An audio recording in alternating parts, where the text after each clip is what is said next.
నమస్తే భయ్య. ఇప్పుడు నారా లోకేష్ గారిని డిప్యూటీ సీఎం చేయాలి అని టీడీపీ కీలక నేతలంతా మాట్లాడుతున్నారు. అలా చేస్తే పవన్ కళ్యాణ్ సీఎం చేయాలని వీళ్ళ అభిమానులంతా కూడా పోరాడుతున్నారు. సో మరి అసలు మీ వ్యూ ఎలా ఉంది దానిపైన? కళ్యాణ్ గారు ఇప్పుడు మేము ఎప్పుడు కూడా, నేను జన సైనికుడిని, కళ్యాణ్ గారు ఎప్పుడు కూడా పదవుల గురించి ఆశించలేదండి. ఆయన ఏంటంటే రాష్ట్రం బాగుండాలని, ఆయనకి ఇచ్చిన 40 సీట్లు 30 సీట్లు కూడా ఆయన త్యాగం చేసి బీజేపీకి వదులుకుని రాష్ట్రం బాగుండాలి, ప్రజలు బాగుండాలి. ఆయన ఎప్పుడు కూడా రాష్ట్రం గురించి ప్రజల గురించి ఆలోచించారు తప్ప ఏ రోజు కూడా పదవుల గురించి ఆలోచించలేదు.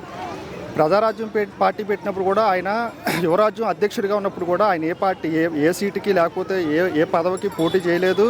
ఆయన స్టేట్ బాగుండాలి, ప్రజలు బాగుండాలి, ఇదే ఆలోచించి ఆయన మనకి 15 సంవత్సరాలు బట్టి కూడా ఆయన ప్రజల్లోకి వచ్చినప్పుడు కూడా ఈ పదవుల గురించి లేకపోతే ఈ టాపిక్ మీద మాట్లాడితే రాజకీయం చేయాలి ఇలా అలా అని చెప్పేసి ఎప్పుడు ఆయన అలా కోరుకోలేదు. ప్రజలు బాగుండాలని కోరుకున్నారు. నారా లోకేష్ గారికి పవన్ కళ్యాణ్ గారికి మంచి బాండింగ్ ఉందండి. అయితే ఏంటంటే కార్యకర్తలకు ఏంటంటే ఏదో ఇవన్నీ ప్యాన్ వార్ ఎలా ఉంటుందో సినిమాల్లో ఇలా ఉంటుంది, కానీ లోకేష్ గారు కళ్యాణ్ గారు వీళ్ళంతా ఒక అండర్స్టాండ్ మీద ఉన్నారు, ఒక ఇది మీద ఉన్నారు. ఆంధ్రప్రదేశ్ అనేది ఇప్పుడిప్పుడే చాలా వాళ్ళిద్దరూ కూడా ఓటమి నుంచి గెలుపు స్థాయికి వచ్చారు, అటు నారా లోకేష్ గారు కానీ పవన్ కళ్యాణ్ గారు. అయితే ఈ 6 నెలల్లో వాళ్ళిద్దరు ఎలా గమనించారు, అంటే ప్రజలకు ఎంతవరకు దగ్గర అయ్యారు అనుకుంటున్నారు? పవన్ కళ్యాణ్ గారు అనేది ఆయన ఏది స్టార్ట్ చేసినా ఏదైనా ప్రజల గురించి చేస్తారండి. నారా లోకేష్ గారు కూడా ఏదైనా సరే ప్రజలకు ఉపయోగపడేది ఆయన రేంజ్లో ఆయన వెళ్తున్నారు. ఈయన పవన్ కళ్యాణ్ గారు చేసే దాంట్లో వెళ్తున్నారు, ముందుకు వెళ్తున్నారు, బాగానే ఉందండి. అయితే ఫ్యూచర్లో ఇద్దరిలో ఒకవేళ ముఖ్యమంత్రి అవ్వాల్సిన పరిస్థితి వస్తే ఇద్దరిలో ఎవరు ముందుగా ముఖ్యమంత్రి అయ్యే ఛాన్స్ ఉంది? మేమైతే కళ్యాణ్ గారు అవ్వాలని కోరుకుంటాం. నారా లోకేష్ గారు అంటే తర్వాత టైం ఉంది. కళ్యాణ్ గారు సీఎం అవ్వాలని మా కళ, మా ఆశ. ఇంకా ఇప్పటికే డిప్యూటీ సీఎం ఆయన చాలా చేస్తున్నారు. ఆయన సీఎం అయ్యారు అనుకోండి ఇంకా డైరెక్ట్గా ఇంకా చాలా చేస్తారు. అదే మా ఆశ. ఏం చెప్పాలి? ఇప్పుడు నారా లోకేష్ గారిని డిప్యూటీ సీఎం చేయాలి, అలాగే పవన్ కళ్యాణ్ గారిని సీఎం చేయాలని వాళ్ళ ఫ్యాన్స్ అందరూ కూడా ఐక్యత లేకుండా ప్రవర్తిస్తున్నారు. సో మరి అది మీరు అంగీకరిస్తారా? ఈయన డీసీఎం చేయాలి, ఆయన సీఎం? సార్ వాళ్ళంతా కలిసి వాళ్ళు బాగానే ఉన్నారు సార్. మనం అనుకోవటమే ఊరకార. ఎవరో ఇప్పుడు లోకేష్ ముందు మంచి పేరు తెచ్చుకోవడానికి ఆయన ఏదో మాట్లాడుంటాడు, అంతకు మించి ఏమీ లేదు. ఓకేనా? చంద్రబాబు నాయుడు గారు పవన్ కళ్యాణ్ గారు కలిసే ఉంటారు, వాళ్ళు ప్రభుత్వం బాగా చేసుకుంటారు. అయితే నా అభిప్రాయం. వీళ్ళిద్దరు గత 6 నెలలుగా వాళ్ళ మూమెంట్స్ ఎలా ఉంది, ఎలా డెవలప్ అయ్యారు అనుకుంటున్నారు? అంటే ఇద్దరు కూడా ఓటమి నుంచి గెలుపు స్థాయికి వచ్చారు. మరి ఈ 6 నెలల్లో వాళ్ళిద్దరు చేసింది జనాలకు ఏం కనపడుతుంది సార్? ఇప్పుడు ఏం కనపడుతుందంటే డెవలప్మెంట్ కోసం ట్రై చేస్తున్నారు. ఓకేనా? ఊరక జనాలు డబ్బులు పంచిపెట్టడం కాకుండా డెవలప్మెంట్ చేసుకొని ఓకేనా అది చేయాలని చూస్తున్నారు. ఫస్ట్ రాగానే ఏదో మాట నిలబెట్టుకోవడానికి 4,000 పెంచారు. ఓకేనా? తర్వాత చిన్న చిన్నగా మిగతా అన్ని చేస్తారు.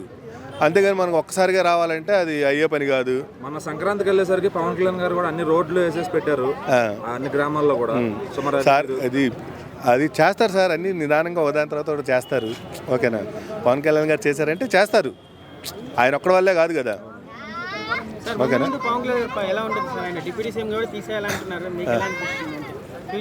సార్ ఇవన్నీ ఫ్లక్చుయేషన్ సార్, అవన్నీ అసలు అట్లా ఏం ఉండదు. ఓకేనా? చంద్రబాబు నాయుడు ఉంతకాలం చంద్రబాబు సీఎం, ఆయన విశ్రాంతి తీసుకున్న తర్వాత లోకేష్ గారికి కానీ పవన్ కళ్యాణ్ గారికి కానీ ముందు సీఎం అయ్యే ఛాన్స్ ఎవరికి ఉందనుకుంటున్నారు? నాకైతే పవన్ కళ్యాణ్కి ఉందని చెప్తాను. అవతల ఉన్నటువంటి వ్యక్తిని ఢీకొనగలము. నాకే సీఎం కావాలంటే ఎలా రాష్ట్రం ఎలా పోతే పోనీలు అంటే ఈయన సింగల్గానే పోటీ చేసేవాడు కదా. గురుగారు ఇప్పుడు వైసీపీలో వికెట్లన్నీ రాలిపోతున్నాయి, అది పవన్ కళ్యాణ్ గారు ఒక రోజు చేసిన ఛాలెంజ్ వల్ల అని అందరూ అంటున్నారు. వైసీపీని చేస్తా అని చెప్పారు కదా. సో నిదర్శనం ఇదే అంటారా? ఒక్కొక్కటి కూడా పెద్ద తలకాలన్నీ లేచిపోతున్నాయి వైసీపీలో. ఇప్పుడు ప్రపంచంలో అతిపెద్ద దొంగలు ఎవరైనా ఉన్నారంటే రాజకీయ నాయకులు. వాళ్ళు ఏం చేస్తుంటారంటే ఏదైనా పార్టీ మనుగడకి ఇబ్బందిగా ఉందంటే ఏది పచ్చగా ఉందని అక్కడికి వెళ్ళడానికి ప్రయత్నం చేస్తుంటారు. ఈ రాజకీయ నీచ సంస్కృతికి నిదర్శనం ఇది. లేకపోతే సాయిరెడ్డికి ఎంత హెల్ప్ చేశాడు ఆయన. ఎవడీడు సాయిరెడ్డి అనేవాడు జగన్ లేకపోతే. అంత గొప్ప పార్టీలు, అంత 150 సీట్లు వచ్చింది గొప్ప పార్టీ కదా. మరి ఇప్పుడు ఇలాంటి కష్టకాలంలో నిలబడాలి కదా, మనిషి కదా, మనసు లేదు అసలు. ఏమండి ఇప్పుడు అంతే అంతే రాజకీయ నీచులు అంతే. కాకపోతే మళ్ళీ జగన్ పాదయాత్ర అంటున్నాడు, పాదయాత్ర చేసిన మళ్ళీ జనాల్లోకి వస్తా అంటున్నాడు. వస్తాడా మళ్ళీ సీఎంగా? ఏ యాత్ర చేసినా వాడు పాదయాత్ర చేసినా పడుకునే యాత్ర చేసినా అయ్యే పని కాదు. ఎందుకంటే ఈ 6 నెలల్లో ఇటు నారా లోకేష్ గారిలో కానీ అటు పవన్ కళ్యాణ్ గారిలో కానీ వాళ్ళ డెవలప్మెంట్ మీద ఏం గమనించారు? అంటే ఇద్దరు కూడా ఓడిపోయి గెలిచిన నాయకులే, వాళ్ళిద్దరిలో ఏం మార్పు గమనించారు? ఇప్పుడిప్పుడే డెవలప్ చేసుకుంటూ వస్తున్నారండి. కొన్ని పథకాలను కొంచెం సైలెంట్లో పెట్టారు కదా, సైలెంట్ మోడ్లో పెట్టడానికి గల కారణం కూడా ముందు రోడ్లు, రవాణా వ్యవస్థ, తర్వాత ఇవన్నీ చేసుకుంటూ రావాలి. అది మామూలు విధ్వంసం కాదు. అసలు రోడ్లే లేవు కొన్ని ఏరియాలకి, మొత్తం ధ్వంసం అయిపోయి ఉన్నాయి.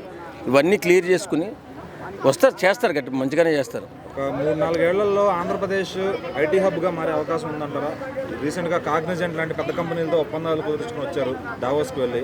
అది జరిగే పని కాదు, టైం పడుతుందండి. 10 సంవత్సరాలను టైం పడుతుంది. మనం చూసాం కదా హైదరాబాదు ఎలా డెవలప్ అయింది. మేము ఇక్కడే ఉన్నాం, ఎప్పుడు మా వయసు కుర్రోళ్ళప్పటి నుంచి హైదరాబాద్లో ఉన్నాం. హైదరాబాద్ ఎలా డెవలప్ అయింది, కరెక్ట్గా 25-30 సంవత్సరాలు పట్టింది. అప్పట్లో బిల్ గేట్స్ గారిని కలిశారు చంద్రబాబు గారు, మరోసారి కలిశారు. ఈ ఏఐ టెక్నాలజీ అనేది ముదిరింది ఇప్పుడు.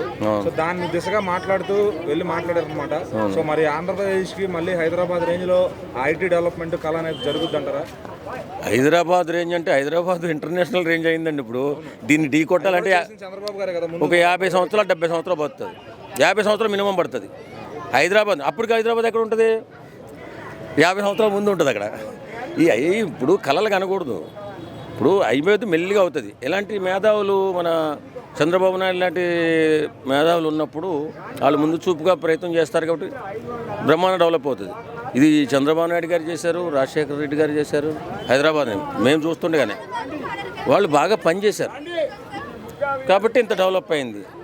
అక్కడ డెవలప్ అవ్వాలంటే వాళ్ళు బాగానే పనిచేస్తారు, కొంచెం టైం పడుతుంది. మనం వెంటనే ఉద్యోగాలు చేయలేము ఆడికెళ్ళి. మేము వేరే అన్న ఎగో మేము వచ్చింది సేవా భారతి ట్రస్ట్ గురించి డిప్యూటీ సీఎం కళ్యాణ్ గారి పాలన ఎలా అనిపిస్తుంది? డిప్యూటీ సీఎం పవన్ కళ్యాణ్ గారి పాలన ఎక్సలెంట్ అంటే ఎక్సలెంట్, సూపర్గా ఉంది. ఎందుకంటే నెక్స్ట్ ఇప్పుడు చెప్తున్నాను కదా, డిప్యూటీ సీఎం అని ఎవరు ఫీల్ అవ్వట్లేదు. చాలా తక్కువ మంది డిప్యూటీ సీఎం అని ఫీల్ అవుతున్నారు. నెక్స్ట్ చంద్రబాబు గారి వారసత్వాన్ని ఆయన కంటే బాగా విజనరీగా ఆలోచించేవాడు ఎవడైనా ఉన్నాడంటే దానికి పవన్ కళ్యాణ్ అనే చెప్పగలుగుతాను. నారా లోకేష్ ఉన్నాడు. నారా లోకేష్ ఇప్పుడిప్పుడే చాలా బాగా ఎదుగుతున్నాడు. సో పవన్ కళ్యాణ్ కంటే ఆయన తక్కువ. ఎందుకంటే ఫాలోయింగ్లో కానీ ఆయన ఆలోచించే విధానంలో కానీ పవన్ కళ్యాణ్ అనేటోడు సీఎం కంటే ఎక్కువే. నారా లోకేష్ గారిని డిప్యూటీ సీఎం చేయాలని అటు తెలుగుదేశం కీలక నేతలందరూ అభిప్రాయపడుతున్నారు. మరి అట్లా చేస్తే ఇప్పుడు పవన్ కళ్యాణ్ గారిని సీఎం చేయాలని వీళ్ళు అభిప్రాయపడుతున్నారు. మరి ఇది ఎక్కడికి తేలిద్ది అంటారు లాస్ట్కి? అది ఎక్కడికి తేలిద్ది అనేది రాజకీయంగా వాళ్ళందరూ కలిసి ఉన్నంత కాలం రాజకీయంగా ఓకే. వాళ్ళు ఎప్పుడైతే విడిపోతారో విడిపోవడం కంటే అందరూ కలిసి ఉండి ఇంకా ఏపీని బాగు చేయడం అనేది ఇంపార్టెంట్. మరి విడిపోతే జగన్కి మైలేజ్ వస్తుంది అంటున్నారు కదా? జగన్కి మైలేజ్ వస్తుంది అనేది చాలా తక్కువ. ఎందుకంటే అసలు జగన్కి ఇంకా రాదు అనే అభిప్రాయాలు ఉన్నారు. వీళ్ళు కనుక పరిపాలన ఇంకా 4 సంవత్సరాలు మంచిగా చేయకపోతే జనాలు జగన్ కోరుకుంటారు. ఇప్పటికి జగన్కి వచ్చిన డబ్బుల్ని ఎలా వినియోగించాలి, సోమరిపోతుని ఎలా చేయాలన్నదే జగన్కి తెలిసి ఉంటుంది అని చెప్పేసి అందరూ నెక్స్ట్ భవిష్యత్ తరాలు పిల్లలు ఎలా బాగుపడాలి, ఎలా ఉండాలి అనే దాని గురించి చంద్రబాబుని ఎన్నుకున్నారు. చంద్రబాబులో లోకేష్ గారి నుంచి అలాగే పవన్ కళ్యాణ్ గారి నుంచి ఏమేమి చూసారు, ఏమేమి గమనించారు? నేనైతే చంద్రబాబు గారి గురించి పవన్ కళ్యాణ్ గారు చూసింది ఏంటంటే డైరెక్ట్గా ప్రజల దగ్గరికి పాలన. అప్పుడు చేసిన దానికి ఇప్పుడు చేసిన దానికి వాళ్ళు డైరెక్ట్ పాలన చేస్తున్నారు. ఎట్లా అంటే అన్న క్యాంటీన్స్ మళ్ళీ తెరిచారు. తర్వాత కేంద్రం నుంచి మెయిన్ అయితే డబ్బులు తీసుకొచ్చారు. ఒక ప్రపంచంలో ఎక్కడా లేని క్యాపిటల్ సిటీ లేని రాష్ట్రాన్ని మళ్ళీ క్యాపిటల్ సిటీ అమరావతి అని చెప్పారు. సో ఎంతమంది జనాలు ఇంకా మభ్యపెడుతూ క్యాపిటల్ సిటీ లేకుండా అలానే డెవలప్ చేయకుండా ఐటీ రంగాన్ని కానీ ఏమీ డెవలప్ చేయకుండా ఇంకా అలానే ఉండిపోతున్నారు. బట్ వీళ్ళు వచ్చిన తర్వాత కేంద్రంకి మిత్రంగా వెళ్ళి అక్కడ నుంచి కలిసి వాళ్ళు కేంద్రంతో హెల్ప్ తీసుకొని ఇంకా ఎక్కువ నిధులను ఇక్కడ తెచ్చుకొని వాళ్ళు చేస్తున్నారు. కాబట్టి రియల్గా పవన్ కళ్యాణ్ గారికి చంద్రబాబు గారికి ఆన్సర్ చెప్తున్నారు. రాష్ట్రాల్లో కూడా కళ్యాణ్ గారికి మంచి నేమ్ ఉంది. ఎలా అనిపిస్తుందన్నా మీకు? పవన్ కళ్యాణ్ గారికి ఎలా అనిపించేది అంటే మేము యాక్చువల్లీ ఫ్యాన్ కాదు పవన్ కళ్యాణ్కి, రాజకీయంగా నేను ఫ్యాను. సో పవన్ కళ్యాణ్ నటన కంటే రాజకీయంగా ఆయన హామీలు కానీ నాకు తెలిసి ఒక టీడీపీ వాళ్ళు హామీలు తప్పిన ఒక పౌరుషంగా కాళ్ళు ఎగరేసి ఆ 6 గ్యారంటీస్ని కానీ 7-6 కానీ ఏదైనా సరే ఆయన నెరవేరుస్తారని జనాలు నమ్ముతున్నారు. మేము కూడా గట్టిగా నమ్ముతున్నాం. ఇప్పుడు నారా లోకేష్ పవన్ కళ్యాణ్ గారిలో ఇద్దరిలో ముందు సీఎం అయ్యే స్కోప్ కానీ ఛాన్స్ కానీ ఎవరికి ఎక్కువ ఉందంటారు? నాకు తెలిసి పవన్ కళ్యాణ్కే ఎక్కువ ఉంది. ఈ 5 ఇయర్స్లో కనుక మైలేజ్ పెంచుకుంటే పవన్ కళ్యాణ్ ఆపేటోడు ఎవరు లేడు ఇంకా. అంటే మా జనసేన తరగతి నాయకులందరూ చెప్తున్నాను, ఈ విషయానికి ఎవరికి నెగిటివ్ తీసుకోకండి, మీరందరూ వాళ్ళు డిసైడ్ అవుతారు కానీ ఎవరు కూడా తీసుకోకండి అని చెప్పారు.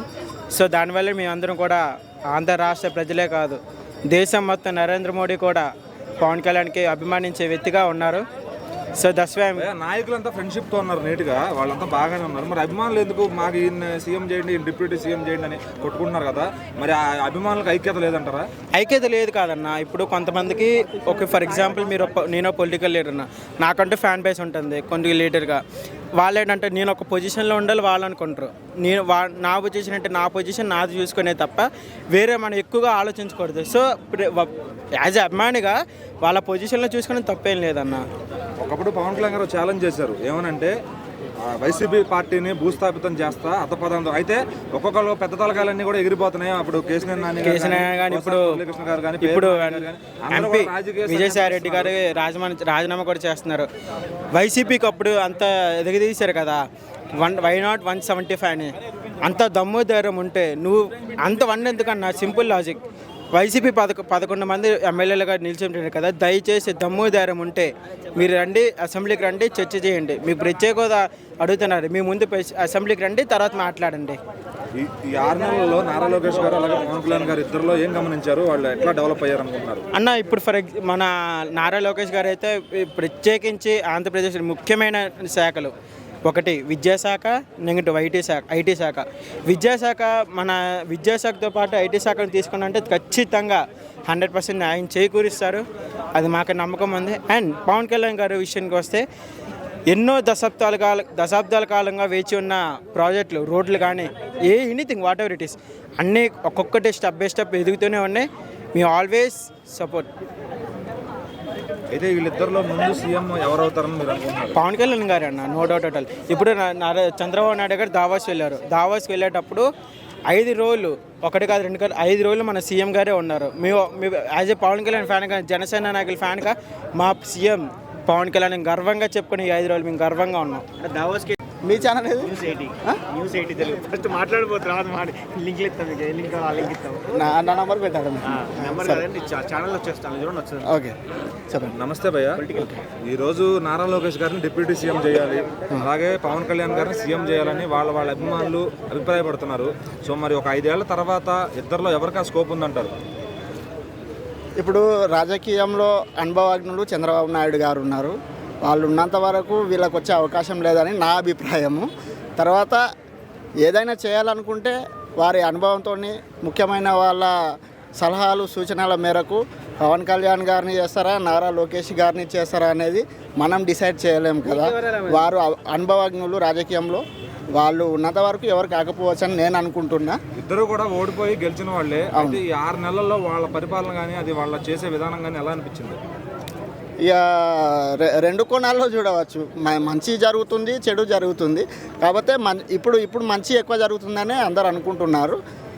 ఏదైనా బ్రదర్, ఎవరు మారినా ఎవరు వచ్చినా జరిగేదైతే కంటిన్యూస్గా జరుగుకుంటూ పోతూ ఉంటుంది.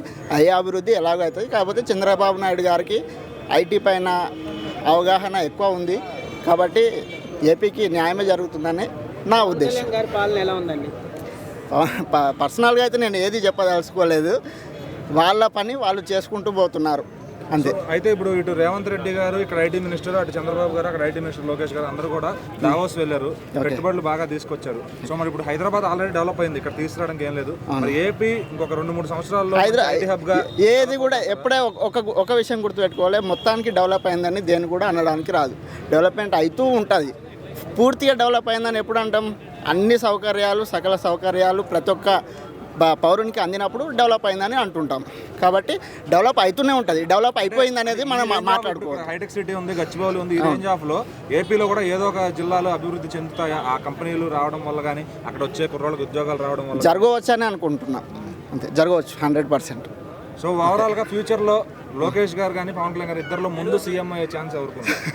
దాని అయితే నేను చెప్పలేనండి, ఎందుకంటే ఫ్యూచర్ని నేను ఇప్పుడైతే డిసైడ్ చేయలేను. చంద్రబాబు నాయుడు గారు ఉన్నంత వరకు వాళ్ళ పరిధి అయిపోయేంత వరకు, వాళ్ళ పీరియడ్ అయిపోయేంత వరకు వాళ్ళు కొనసాగుతారని అందరికీ తెలిసిన విషయమే. తర్వాత ప్రజా నిర్ణయం. వాళ్ళు సపరేట్గా పోటీ చేస్తే పవన్ కళ్యాణ్ గారు అవుతారేమో గెలిస్తే, వీళ్ళు సపరేట్గా పోటీ చేస్తే వీళ్ళే అవుతారేమో, పొత్తులో గెలిస్తే వాళ్ళే నిర్ణయం తీసుకుంటారు.